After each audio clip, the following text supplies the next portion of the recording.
Irán está en todos los titulares: conflictos, amenazas, alianzas ocultas, ambiciones nucleares. Pero lo que pocos saben es que su historia ya está escrita en la Biblia, su origen y también su final. Sí, Irán aparece en la Biblia desde el Génesis hasta las profecías del fin del mundo, pero lo hace con su nombre antiguo, Persia.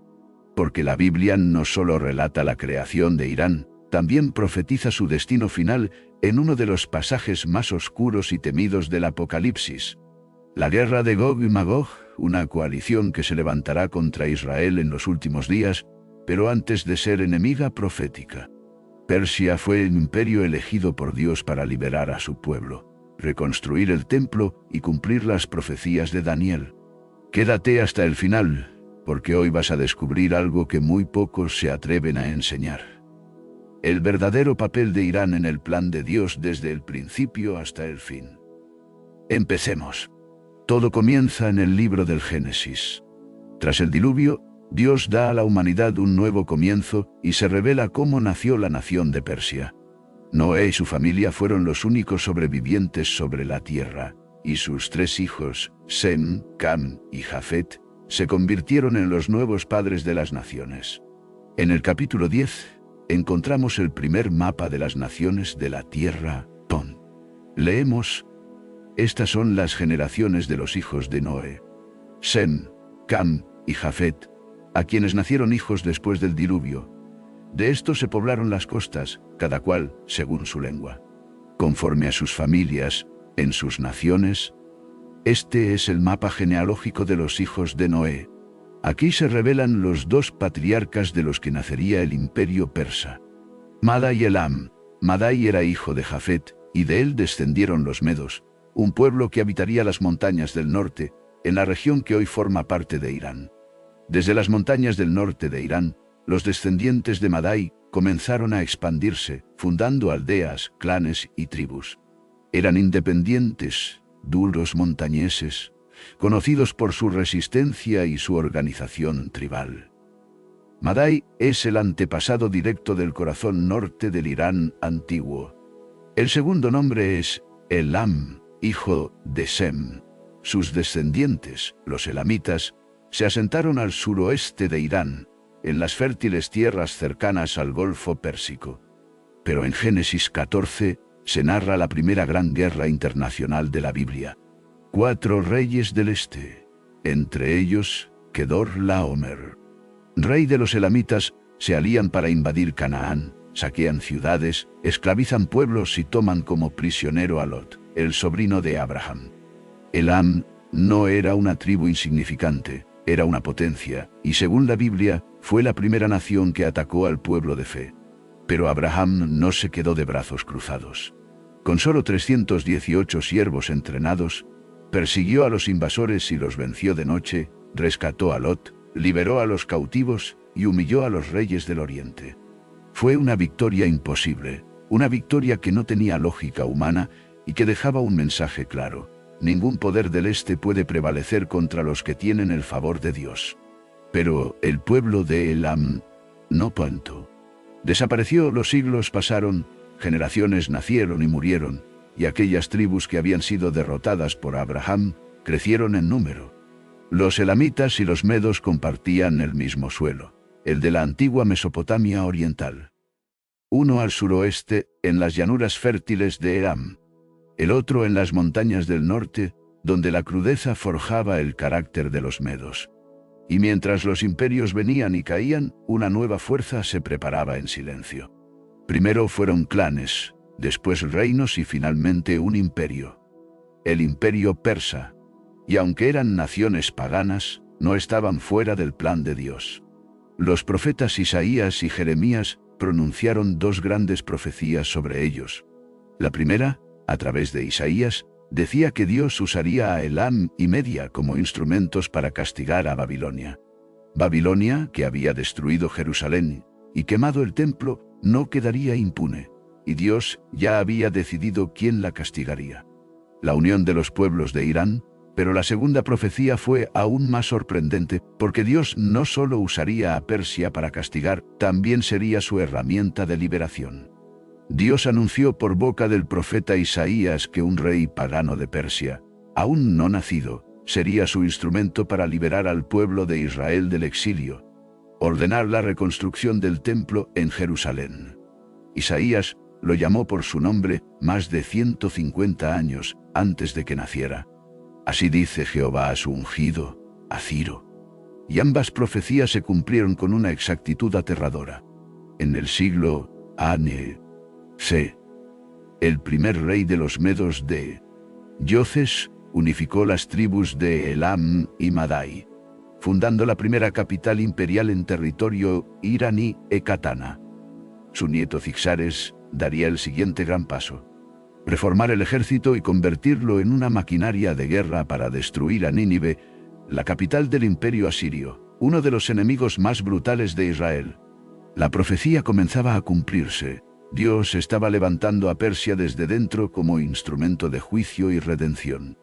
Pero mientras Persia crecía en poder, Dios ya había revelado su destino en sueños proféticos, y un joven hebreo cautivo en Babilonia fue el primero en verlo: Daniel. Todo comenzó cuando el ejército de Babilonia, liderado por el rey Nabucodonosor, entró en Jerusalén. Las murallas cayeron. El templo fue saqueado, y miles fueron llevados como esclavos a tierras extranjeras. Entre ellos estaba Daniel, quien era apenas un adolescente cuando fue arrancado de su hogar y llevado como esclavo a la corte de Babilonia, el imperio más poderoso del mundo en ese momento. Pero en medio de esa oscuridad, Dios lo escogió. Mientras estaba rodeado del esplendor corrupto del palacio real, Daniel no se contaminó. Y por esa fidelidad, Dios le entregó algo que no le había dado a ningún otro cautivo: el don de las visiones, visiones que no solo hablaban de su tiempo, sino del curso de toda la historia. Desde el corazón del imperio que había destruido Jerusalén, Daniel comenzó a ver cómo Dios levantaría otro imperio, uno que reemplazaría a Babilonia, que jugaría un papel fundamental en el destino de su pueblo. El imperio de Persia, y todo fue anunciado en sueños. Mientras Daniel servía en la corte de Nabucodonosor, el rey fue perturbado por un sueño inquietante. Una estatua gigantesca, hecha de diferentes metales, se alzaba ante él con un esplendor y una amenaza indescriptibles. El rey, aterrorizado, exigió no solo que alguien interpretara el sueño, sino que lo revelara sin haberlo oído. Ningún sabio de Babilonia pudo hacerlo, pero Dios había preparado a su profeta. Daniel fue llevado ante el rey y, con la autoridad del cielo, se presentó ante el rey más poderoso del mundo y reveló lo que ningún sabio de Babilonia pudo descifrar. Describió el sueño con exactitud y pronunció una revelación que cambiaría el destino del mundo. Tú, oh rey, eres la cabeza de oro. Pero después de ti se levantará otro reino, inferior al tuyo, representado por el pecho y los brazos de plata. Esa figura de plata no era una sola nación, sino dos brazos, dos potencias entrelazadas en un solo cuerpo, los medos y los persas, unidas pero no iguales, porque el brazo persa se alzaría más fuerte y tomaría el control. La profecía era clara: Babilonia caería y el trono pasaría a un nuevo imperio que sería elegido por Dios. El joven Daniel, en tierra extranjera, estaba viendo con sus propios ojos cómo los sueños de Dios se cumplían. Y pronto su visión se convertiría en realidad, porque el rey que Dios había anunciado a través de Isaías años atrás, estaba a punto de levantarse en las tierras altas de Persia, y su nombre era Ciro. Ciro, el joven rey persa, conquistó Media, unió los reinos formando el imperio medo-persa, y poco a poco se convirtió en la mayor potencia de su tiempo. Hasta que finalmente puso sus ojos sobre Babilonia. El día profetizado llegó, pero no fue una guerra como las demás. Una noche, el rey Belsasar, nieto de Nabucodonosor, celebró un banquete rodeado de 1000 nobles y, en medio del desenfreno, cometió un acto imperdonable. Ordenó traer los vasos sagrados que su abuelo había robado del templo de Jerusalén y brindaron con ellos en honor a dioses falsos. De repente, una mano invisible escribió en la pared del palacio 4 palabras: Menemen Tekel Parsin. El rey palideció. Nadie entendía qué significaban estas palabras, hasta que llamaron a Daniel, y él les reveló: Dios ha contado tu reino y le ha puesto fin. Tu reino será entregado a los medos y a los persas. Y mientras las palabras eran pronunciadas, la profecía ya se cumplía. Los ejércitos de Ciro el Grande, rey de Persia, habían desviado el río Éufrates y entraban en silencio por el cauce seco. Las puertas no estaban cerradas, Dios mismo las había abierto. Y esa misma noche Belsasar fue asesinado y la profecía se cumplió. Babilonia cayó ante Persia. Los judíos que durante 70 años habían llorado junto a los ríos de Babilonia, vieron cumplirse lo imposible. Un rey extranjero pagano decretaba su regreso a Jerusalén. Pero Ciro no solo permitió el regreso, financió la reconstrucción del templo y envió a los líderes del pueblo con respaldo real: Zorobabel, descendiente del linaje de David, y Josué, el sumo sacerdote. Ellos serían los primeros en colocar los cimientos y, por fin, el lugar donde habitaba el nombre de Dios volvería a levantarse. Así, Persia fue la única nación que no destruyó a Israel, sino que lo restauró. Pero Dios le había dado a Daniel otra visión de Persia, aún más sobrecogedora. En la primera vio cómo, desde las aguas del caos, emergían 4 bestias monstruosas. La segunda era un oso gigantesco, alzado de un lado, con 3 costillas entre los dientes, y una voz tronó desde el cielo: levántate y devora mucha carne. El oso representaba al imperio que vendría después de Babilonia, Media y Persia, pero estaba levantado de un lado porque Persia dominaría sobre Media, y las 3 costillas eran sus conquistas más temidas: Lidia, Babilonia y Egipto, una tras otra, engullidas por su expansión imparable. Esta visión se cumplió con una precisión estremecedora, porque tras conquistar el reino lidio en Asia Menor y Babilonia, Persia no se detuvo y fue a por Egipto. Ya bajo el reinado de Cambises II, hijo de Ciro, los ejércitos persas cruzaron el desierto del Sinaí y derrotaron al faraón Psamético III en la batalla de Pelusio. Egipto, el antiguo opresor de Israel, cayó ante el imperio persa, y así la tercera costilla fue arrancada. Pero las visiones no habían terminado. Años después, mientras se encontraba a orillas del río Ulai, Daniel fue arrebatado por otra visión. Una aún más específica, más clara y más aterradora. Ante sus ojos apareció el carnero tenía 2 cuernos, pero uno era más alto que el otro, y el más alto creció después. El carnero embestía hacia el occidente, hacia el norte y hacia el sur, y nadie podía detenerlo. Entonces, una voz explicó el significado. El carnero que viste con 2 cuernos representa a los reyes de Media y de Persia. Otra vez, Persia aparece como protagonista del plan divino, pero esta vez no como aliada, sino como imperio que conquista sin oposición, que arremete como bestia desatada. Y el detalle es escalofriante. Un cuerno más alto, una alusión exacta a la supremacía persa sobre los medos, 2 pueblos, un imperio, pero un solo trono dominante. La visión continuaba y de pronto del occidente apareció un macho cabrío, veloz como el viento, con un solo cuerno entre los ojos. En un instante, embistió al carnero, derribándolo y pisoteándolo. Era la profecía del siguiente imperio. Grecia, encabezada por Alejandro Magno, derrotaría a Persia con una velocidad sobrenatural. En ese momento, Daniel no sabía quién era ese macho cabrío. Sin embargo, vio que Persia, el imperio más vasto y glorioso que había visto el mundo, caería en el futuro. Pero ese final aún no había llegado, porque en sus días de esplendor, Persia no solo era invencible, era el centro del mundo. Su dominio se extendía desde la India hasta Etiopía, y en los días del rey Ahasuero, el trono del imperio más grande de la tierra se estableció en la majestuosa ciudad de Susa, en el corazón de Elam, lo que hoy conocemos como el suroeste de Irán. Y fue en Susa donde ocurrió uno de los milagros más inesperados de toda la historia bíblica. Porque el gran imperio sería conquistado por una sola mujer. El rey Asuero celebró un banquete majestuoso que duró 6 meses y Luego invitó a todos los habitantes de Susa a una fiesta final de 7 días. En un momento de orgullo y desenfreno, pidió que trajeran a su esposa, la reina Vasti, para exhibir su belleza, pero Vasti se negó. Humillado ante todo el imperio, el rey la desterró, y sus consejeros propusieron una solución radical: buscar entre las jóvenes vírgenes del reino a una nueva reina. Las más bellas serían llevadas al palacio para ser preparadas durante un año y luego presentadas ante el rey.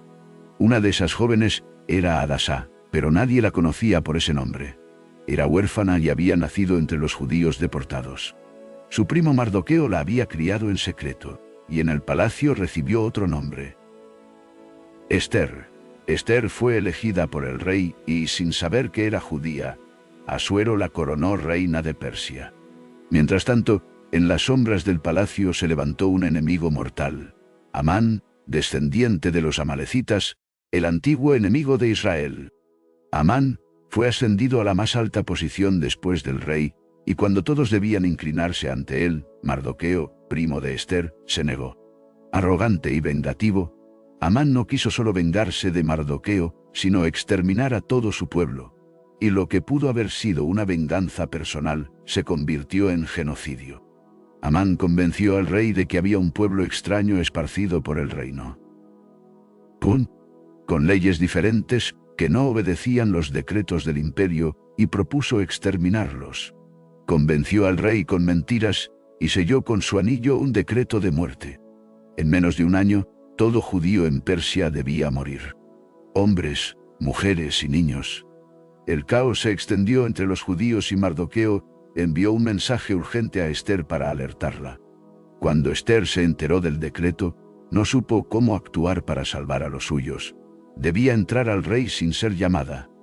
Pero era un riesgo mortal, porque cualquiera que entrara en la sala del rey sin invitación podía ser ejecutado al instante, salvo que el rey extendiera su cetro en señal de clemencia. Finalmente, Ester decidió arriesgar su vida y se presentó sin ser llamada ante el rey. Pero Dios le dio gracia ante sus ojos. El cetro fue extendido, pero Ester no se apresuró. Sabía que había que esperar el momento exacto. Invitó al rey y a Amán a un banquete, y a Amán luego a otro, y fue allí, en la segunda cena, cuando soltó la verdad como una espada: si solo hubiéramos sido vendidos como esclavos, me habría callado, pero se ha decretado nuestro exterminio, yo y mi pueblo. El rey se irguió.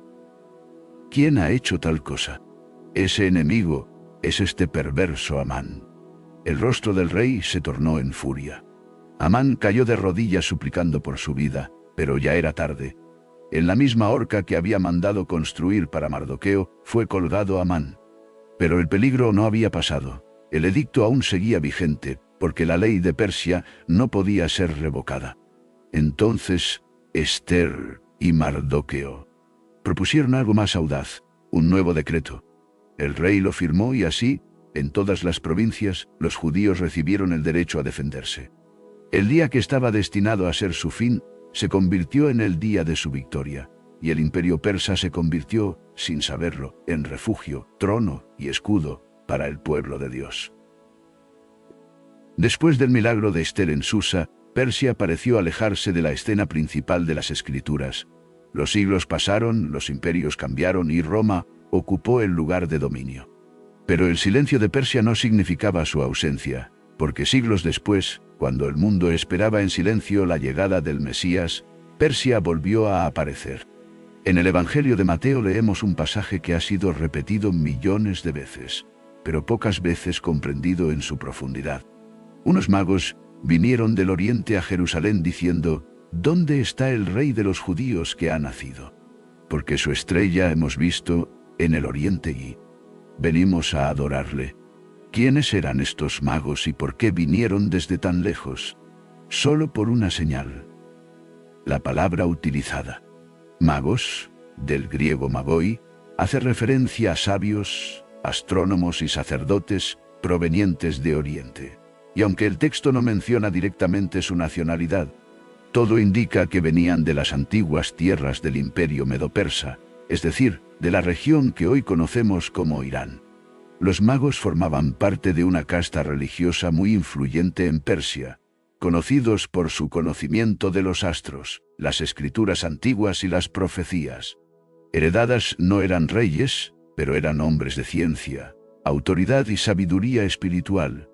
Es muy posible que, entre los pergaminos que estudiaban, estuvieran los escritos del profeta Daniel, quien había servido en la corte de Babilonia y Persia siglos antes.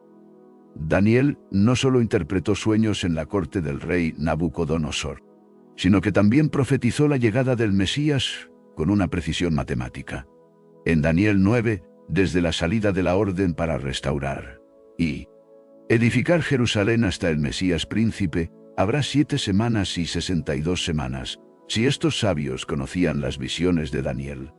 Es muy posible que supieran que el tiempo del Mesías se acercaba, y cuando vieron la estrella lo comprendieron, el Hijo prometido había nacido. Pero lo más impactante es lo que hicieron. Dejaron todo atrás, siguiendo la estrella, cruzaron desiertos y llegaron a Belén con 3 regalos, cada uno con un significado profético. Oro, reconociendo su realeza; incienso, reconociendo su divinidad; y mirra, anticipando su sacrificio y muerte. Sin saberlo, proclamaron el misterio más grande del universo. Ese niño sería rey, sería Dios y sería Cordero. Mientras los sabios de Jerusalén estaban en silencio y Herodes buscaba matarlo, los sabios de Oriente fueron los únicos en reconocer las profecías y llegar hasta el Mesías. Este momento no fue una coincidencia, fue un acto profético. Persia, la misma nación que siglos antes había liberado a Israel y reconstruido su templo, ahora era la primera en reconocer a su Salvador. Una vez más, Persia fue instrumento de revelación divina desde el principio hasta la cuna de Cristo. Irán, la antigua Persia, siempre estuvo conectada al plan de Dios, pero la historia de Irán en la Biblia no termina en Belén, porque si bien Persia había sido instrumento de redención en el pasado, también será parte de uno de los episodios más oscuros del futuro profético. Dios no solo reveló el principio de Persia, también anunció el final, y lo hizo a través del profeta Ezequiel en una de las visiones más temidas del Antiguo Testamento. La guerra de Gog y Magog. En el capítulo 38, Ezequiel describe una coalición de naciones que en los últimos días se levantará contra Israel, el pueblo de Dios restaurado. Hijo de hombre, pon tu rostro contra Gog, en tierra de Magog, príncipe de Mesec y Tubal, y profetiza contra él, y dirás: así ha dicho Jehová el Señor. He aquí, yo estoy contra ti, oh Gog. Persia, Cus y Fut estarán con ellos. Persia, la antigua Irán, es uno de los primeros nombres mencionados. La misma nación que un día ayudó a reconstruir el templo, ahora será parte de una alianza militar contra el pueblo de Dios. Pero, ¿quiénes son los otros aliados? Gog, príncipe de Magog, identificado por muchos estudiosos como una figura de liderazgo en la región del norte, a menudo asociada con Rusia o una coalición euroasiática. Cus, la antigua Nubia, posiblemente regiones del actual Sudán. Fut, relacionado con el norte de África, posiblemente Libia. Gomer y Togarma, regiones cercanas a Turquía, y el Cáucaso juntas, forman una fuerza internacional que, según Ezequiel, se lanzará como tormenta contra Israel. Leemos: subirás como tempestad, como nublado para cubrir la tierra. Serás tú y todas tus tropas y muchos pueblos contigo. Pero no lo lograrán, porque este ataque provocará la intervención directa de Dios, y el juicio será implacable: terremotos, fuego, confusión entre las tropas, y la gloria de Dios se manifestará en medio del caos.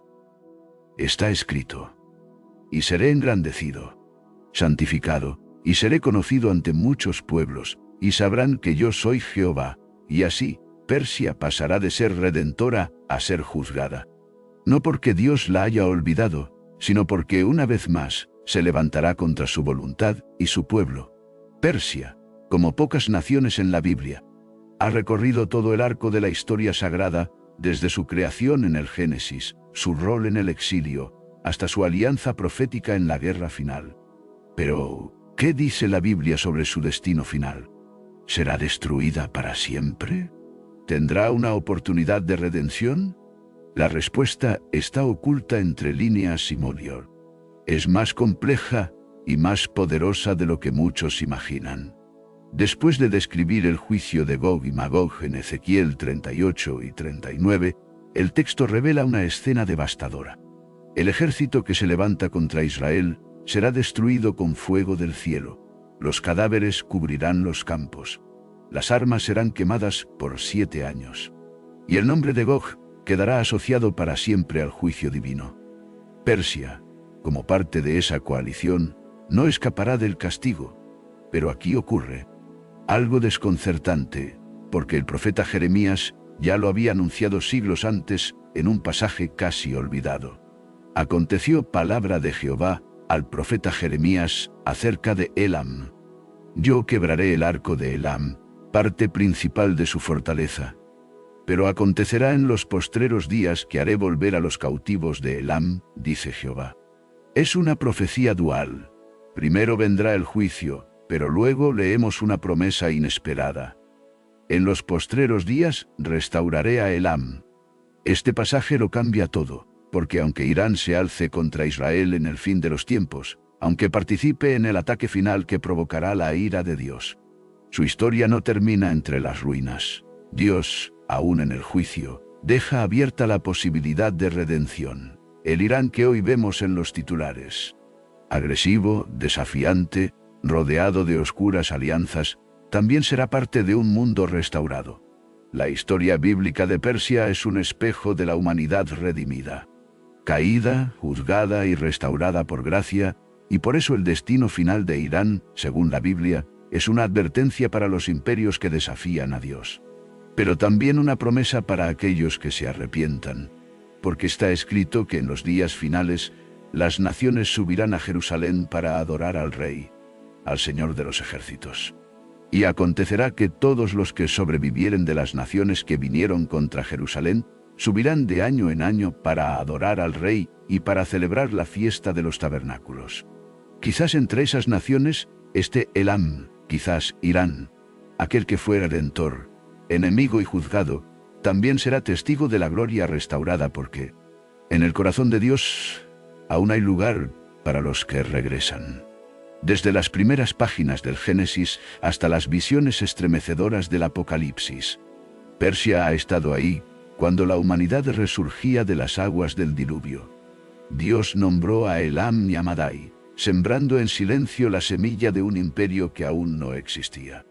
Cuando Abraham se levantó para rescatar a Lot, Elam ya era una amenaza, y cuando Babilonia cayó, Persia fue instrumento de redención.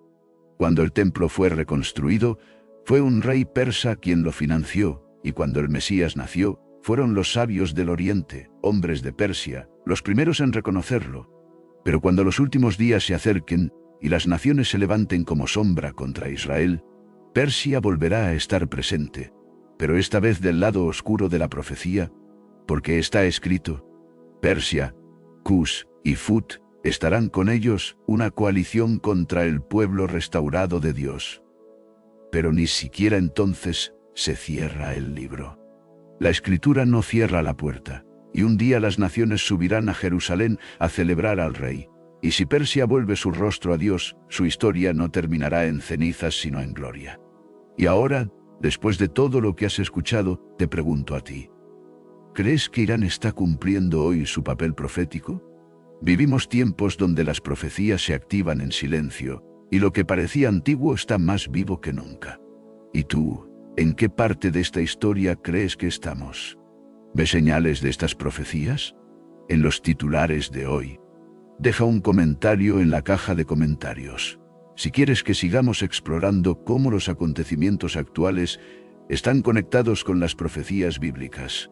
Dale a me gusta al video y compártelo, porque así sabremos que debemos seguir revelando más profecías que se están cumpliendo ante nuestros ojos. Y si quieres ir aún más profundo, haz clic ahora en el video que ves en pantalla, las 7 claves de Daniel para identificar al anticristo.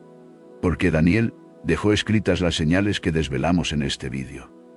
En estos tiempos es más importante que nunca tener entendimiento. Bendiciones.